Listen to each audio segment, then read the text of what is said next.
Hello friends. uh, किसी someone asked in the comment section कि हमें इंट्राडे में मोमेंटम कैसे कैच करना चाहिए। तो सबकी अपनी अपनी स्ट्रैटेजी होती है और चार्ट को रीड करने का अपना अपना तरीका होता है। मेरी स्ट्रैटेजी ये है, मैं आपको अपनी स्ट्रैटेजी बता सकता हूँ जो मैं आपको शेयर करता हूँ। मैं सारे शेयर पे मैं अपने कुछ शेयर्स आइडेंटिफाई करके रखता हूँ। मेरे कुछ पैटर्न्स हैं जिन पे मैं बहुत ज़्यादा बुलिश रहता हूँ, मतलब अगर ऐसे कुछ पैटर्न्स बन रहे हैं तो उस पे मैं ट्रेड करना प्रेफर करता हूँ। तो आइए आपको मैं समझाता हूँ कि सबसे पहले जैसे कि मैं आपको बताता हूँ कि मैंने एचडीएफसी में जो ट्रेड किया था उसमें कैसे समय किसी को ये पता नहीं होता है पहली बात तो कि आज इस स्टॉक में पर्टिकुलरली स्टॉक में मोमेंटम आएगी या नहीं है, ये बात किसी को नहीं पता होता है। हम बस क्या कर सकते हैं, स्ट्रॉन्ग स्टॉक को स्टॉप लॉस को ट्रेल कर सकते हैं और उसे राइड कर सकते हैं जब तक कि वो हमारे टारगेट तक ना आ जाए। अगर कोई ऐसा बोल दे कि हमें पता है आज ये स्टॉक चलना ही चलना है, तो ये एक ओवर कॉन्फिडेंस मैं समझता हूँ। और जब भी कोई मार्केट में ओवर कॉन्फिडेंस हो जाता है, ओवर कॉन्फिडेंट, तो मार्केट को अच्छे से सबक सिखानी आती है। तो मैं आपको ये बता सकता हूँ कि हमें कैसे कैच करना चाहिए और आपने उसे कैसे राइड करनी चाहिए। तो मैं शुरुआत करता हूँ जो एक ट्रेड हो चुका है ऑलरेडी, एंड देन उसके बाद हम कुछ आने वाले ट्रेड्स पे डिस्कशन कर सकते हैं। So let's see. सबसे पहले आप देखो, ये तो क्लियर था कि यहाँ पे H D F C limited में एक गैप थी 2416 के आसपास। एंड ये जब जा रहा था तो यहाँ से इसने काफ़ी इमीडिएटली रिजेक्शन दिया था।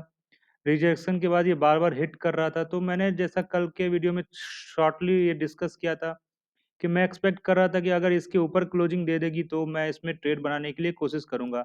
कल हुआ क्या? कल मार्केट ओपन ही इसके ऊपर हुई। तो जब आप कोई रेजिस्टेंस को देखते हो और अगले दिन गैप अप हो जाती है उस रेजिस्टेंस के ऊपर, तो वो काफ़ी इंपॉर्टेंट हो जाती है, जैसा कि मैंने आज के अपने निफ्टी वाले एग्जाम्पल में समझाने की कोशिश भी करी है। तो ये देखो कल इसके ऊपर ही ओपन हुई, तो मेरा स्टॉप लॉस क्या बनता है?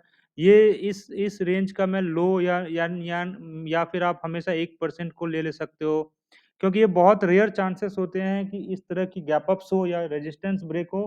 आउट ऑफ 100 मैं बोलूँगा 80% सही होंगे आप, हार्डली 20% में ही आप रॉन्ग हो सकते हैं। तो कुछ प्रोबेबिलिटी की मुझे कुछ वो नहीं है, मतलब मैं तो 90% भी क्लेम कर सकता हूँ कि 90% चांसेस है कि आप सही ही हों, 10% में ही रॉन्ग होंगे अगर आपके रेजिस्टेंस के ऊपर जाके गैप अप से ओपन होता है। 15 मिनट में इसे एनालाइज करते हैं क्या हुआ। तो लेट्स सी कि आपने प्री ओपनिंग में देख लिया कि ये मेरे रेजिस्टेंस के ऊपर ही ओपन हो रहा है। ये देखो आप यहाँ ही ओपन हो रहा है। अगर आपने लेट्स अज्यूम कि 9:15 से 9:15 9:30 के बीच में कहीं भी पोजीशन बना लिया, लेट्स अज्यूम मैंने टॉप पे पोजीशन बना लिया 24 25, मेरी स्टॉप लॉस क्या होगी? मैं डे लो देख रहा हूँ, मैं डे लो से थोड़ा और नीचे लेके जाऊंगा अपनी स्टॉप लॉस को, क्योंकि मैं नहीं चाहता हूँ कि इंट्राडे में मेरी पोजीशन हिट हो जाए और ये वापस से यू टर्न ले ले। तो मैंने इस गैप को 2402 दिख रहा है, मैंने 24 23 96 को स्टॉप लॉस ले लिया। इतनी बड़ी स्टॉप लॉस लेने की रीजन बस यही होती है कि इंटरडे में वोलेटिलिटी में हिट ना हो जाए। और मैंने अभी पोजीशन 100%, लेट्स अज्यूम कि मुझे 10 लॉट्स से एंट्री लेनी है, तो मैंने अभी 10 लॉट्स से एंट्री नहीं ली है, क्योंकि फर्स्ट 15 मिनट पे पहली बात तो ट्रेड करनी नहीं चाहिए। तो मैंने लेट्स अज्यूम कि मैंने 2 3 जो मैं करता हूँ 2 3 लॉट से मैंने एंट्री लिया और वेट करूंगा मैं फर्स्ट 15 मिनट की कैंडल को ब्रेक होने का। तो आप देखो ना तो ये नीचे आता है, ना तो ये लो को इस लो को भी हिट नहीं करता, और इसके ऊपर जब ये इस कैंडल को ब्रेक करके ये बना लेता है, ये वाली कैंडल अराउंड 11:30, तो फिर मैं थोड़ा कॉन्फिडेंट हो जाता हूँ, क्योंकि इसने इसे हिट भी नहीं किया नीचे की तरफ और इसने फर्स्ट 15 मिनट की कैंडल को ब्रेक भी कर दिया। मैं कॉन्फिडेंट होकर अपने पोजीशंस को बढ़ाता हूँ और अब मेरी स्टॉप लॉस हो जाती है ये। और लेने के लिए मैं इसे भी ले सकता हूँ फर्स्ट 15 मिनट की, लेकिन मैंने थोड़ा फिर से कुशन दिया है और अब बस मैं राइड कर रहा हूँ। आप देखो बस मैं राइड कर रहा हूँ और मैं कुछ भी नहीं कर रहा हूँ, सिंपल। तो लेट्स सी कि अब मैं और ऐसा भी नहीं कह सकते हैं कि एचडीएफसी में कुछ बिगड़ गया है, ये हो सकता है कल गैप अप ही खोले, लेकिन मेरी टारगेट आ गई है। अब मैं ऑप्शंस ट्रेड करता हूँ मोस्टली, तो ऑप्शंस में जब आपके प्रॉफिट आ जाते हैं तो आपको एक बार बुक कर लेना चाहिए। मैंने कुछ स्टॉक आइडेंटिफाई करके रखे हुए हैं, लेकिन मैं आपको जनरली दिखा सकता हूँ कि हमें किस तरह से कर कर सकते हैं। जैसे Tata motor, let's assume Tata motor. तो ये देखो, आप अगर मेरी स्क्रीन देख रहे हो, तो ये काफ़ी क्लियर है कि यहाँ ये तो सबसे फर्स्ट, ये एक रेंज था, टाटा मोटर के लिए एक रेंज बना हुआ था। ये देखो आप, ये बहुत बड़ी सेलिंग कैंडल, और इसी कैंडल के बीच में काफ़ी दिनों से थी। 26 सितंबर से ये कल तक तो इसी रेंज में ही थी, almost more than a month. अब आज और यहाँ पे एक गैप भी है, गैप डाउन हुआ था। आज क्या हुआ, इसने गैप को फिल कर दिया है। तो लेट्स अज्यूम, मुझे नहीं पता है कल क्या होगा, लेकिन लेट्स अज्यूम कल टाटा मोटर 423 या 425 इस तरह से ओपन होता है, तो मुझे ये पता है कि मेरी स्टॉप लॉस अब 423 की है, और जो मेरी नेक्स्ट इमीडिएट टारगेट होगी वो इंट्राडे की बात करूँ 431 की होगी, या 34 की होगी। तो मैं पोजीशन सैमल अकॉर्डिंगली बना के मैं उसे ट्रेल करूंगा। और ट्रेड हमेशा आपने कब करनी चाहिए, जहां रिस्क रिवॉर्ड फेवरेबल हो। मैं अगर यहाँ ट्रेड लेता हूँ तो मुझे 1-2 रुपए का ही रिस्क होगा।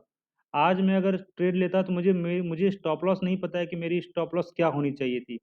लोग कह सकते हैं, बहुत लोगों ने बनाया भी होगा डे लो के स्टॉप लॉस से, बट मेरे लिए फेवरेबल नहीं था। मेरे लिए परफेक्ट स्टॉप लॉस ये होगा अब। तो अगर कल ये 423 के ऊपर ओपन होता है तो मैं इसमें ट्रेड बना सकता हूँ। इमीडिएटली मैं देख लेता हूँ, अगर और कुछ भी है मेरे, एसआरएफ देख लो आप। एसआरएफ की रिजल्ट है कल। अब एसआरएफ में क्या हुआ है, एसआरएफ में भी एक रेंज था, ये जो काफ़ी दिनों से ये ब्रेक नहीं कर पा रहा था। इसकी क्लोजिंग कहाँ हुई है, क्लोजिंग इसके रेंज के ऊपर ही हुई है, ऊपर ही हुई है। अब इसमें, अब तो ये तो क्लियर हो गया कि 2593 is the stop loss and the next target is first 2736, जो कि काफ़ी डिसेंट टारगेट भी है। और इसके रिजल्ट भी हैं थर्ड को। तो अगर कोई कैश कैश प्लेयर है या एफेंडो प्लेयर है, वो इस स्टॉप लॉस को लेके ट्रेड कर सकता है इसके अंदर। Then quickly move to other stocks. अच्छा, इस वक्त मुझे आईटी स्टॉक्स में काफ़ी अच्छा, मैं नेस्ले को एक बार डिस्कस कर लेता हूँ। सो लेट्स सी, दिवाली के दिन क्या हुआ नेस्ले में, ये जो है ये काफ़ी बड़ी ब्रेकआउट है। ये देखो आप, ये काफ़ी बड़ी ब्रेकआउट है। और दिवाली के दिन देखा आपने, ये वीकली है, तो ये दिवाली के दिन की कैंडल है। दिवाली के दिन वन एंड ओनली नेस्ले ही चल रहा था, फिर इसमें सेल ऑफ आ गई, और अब देखो क्या हुआ, इसमें फिर से ये रिक्लेम कर चुका है। तो कोई इसमें भी ट्रेड कर सकता है, चाहे तो 21,000 के कॉल को लेके। मुथूट फाइनेंस पे डिस्कस करते हैं, ये काफ़ी, अगर आप देखोगे तो मैंने इसमें एक ट्रेंड लाइन ड्रॉ करके रखा हुआ है, जो काफ़ी बड़ी कैंडल है 16 अगस्त की ये। और मैं इसके साथ साथ ट्रेंड लाइन से ज़्यादा मैं हॉरिजॉन्टल बाउंड्रीज पे ज़्यादा बिलीव करता हूँ। तो अगर आप देखो, ये काफ़ी दिनों से इस रेंज में था, और एक पैटर्न भी बनता बनता दिख रहा है, ये कुछ ऐसा भी दिख रहा है, ये कुछ ऐसा भी दिखता है। तो इसने काफ़ी दिनों के पैटर्न को आज ब्रेक करके क्लोजिंग दी है। इंट्राडे में जो भी प्रॉफिट बुकिंग आई होगी इसमें ऊपर से नीचे, लेकिन अब अगर कल ये इसके ऊपर ही ओपन होती है, लेट से 1070 या 1076, तो मैं फिर इसमें ट्रेड बना सकता हूँ। मेरी स्टॉप लॉस होगी 1064 की। मैंने आज क्यों नहीं बनाया, मैं एक दिन और देखना चाहता हूँ। ये काफ़ी दिनों से वीक थी। मैं जनरली प्रेफर करता हूँ जो ऑल टाइम हाई पे होती है, हाइयर हाई बना रहे होते हैं। ये काफ़ी दिनों से डाउन ट्रेंड में है। तो मैं एक दिन और देखना चाहता हूँ कि क्या वाकई में ये जो मूवमेंट आई है, ये कल सस्टेन होती है या नहीं होती है। कल अगर सस्टेन होगी तो मे बी मैं पोजीशन इसके अंदर बना सकता हूँ। फिर लेट्स सी, एमेंडम आप देख सकते हो। एमेंडम में ये मेजर स्टॉप लॉस है, पर इसमें अभी मैं ट्रेड नहीं ले रहा हूँ। एल एन टी हमने डिस्कस किया हुआ है। अ, और क्या देख सकते हैं, अगर आपको कोई भी स्टॉक के बारे में समझना हो तो आप मुझे कमेंट बॉक्स में डाल सकते हैं। एक बहुत ही इंटरेस्टिंग स्टॉक है ये, एच ए एल।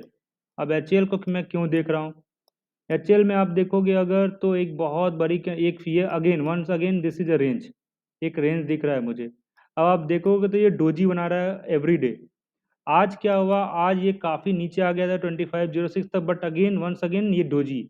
तो ये काफ़ी क्लियर है कि जिस दिन भी ये इसकी ओपनिंग, अगर लेट्स अज्यूम कि कल 2531 पे क्लोज हुआ है, कल ये 2551 के ऊपर ही ओपन होता है, तो ये एक बहुत ही क्लियर हो जाएगा कि इसमें काफ़ी अच्छी मूवमेंट आने वाली। तो मैं क्या कहता हूँ, मेरे सारे, मैं ऐसे ट्रेड्स को आइडेंटिफाई करके रखता हूँ।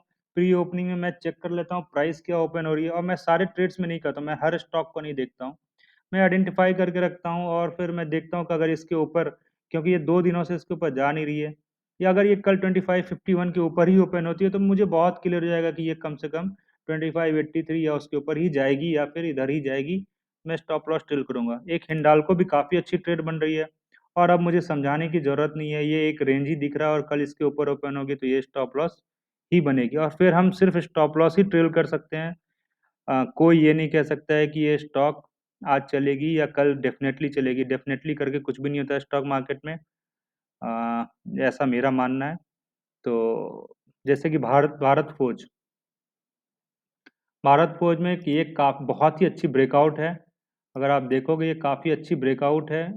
भारत फौज इसमें डेली चार्ट पे ज़्यादा क्लियर हो जाएगा कि इसने क्या पैटर्न भी बनाया है।